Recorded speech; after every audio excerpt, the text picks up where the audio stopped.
Hello students, how are you? We have question 63. The question says, what are the magnitude and the direction of the current passing through resistor R5? I have here, I need the magnitude of the current and the direction in this one. Okay? By looking at this circuit or studying it carefully, we notice that the R5 is connected to this junction.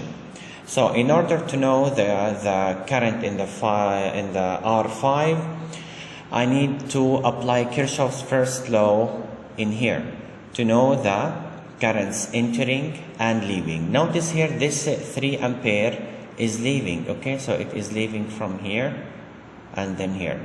But the problem is I don't know the current in the R3.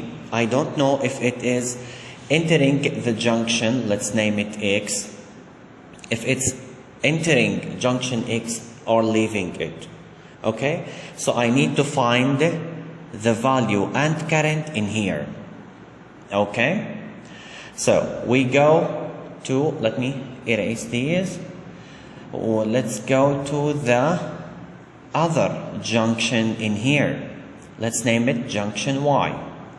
Okay, I apply Kirchhoff's first law in junction Y. Okay, notice that here the 4 ampere is entering.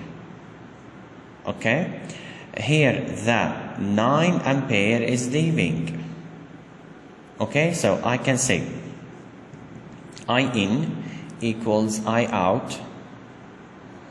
Okay, the currents entering is the 4 ampere.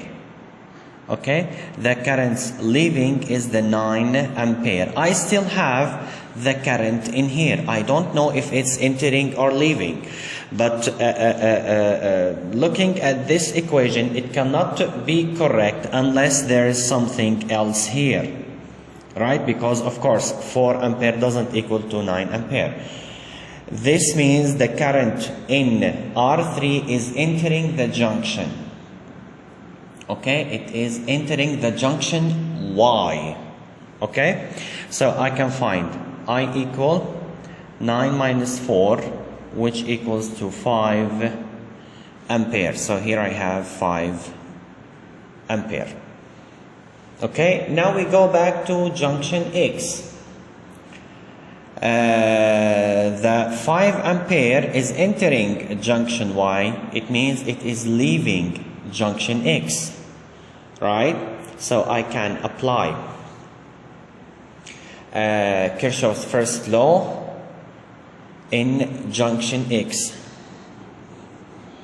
I in equal I out. Okay, the currents entering, I have nothing. This one is leaving and this one here is leaving also. Okay, so both of them are leaving. So I have here 5 plus 3, which means that the current in here must be entering.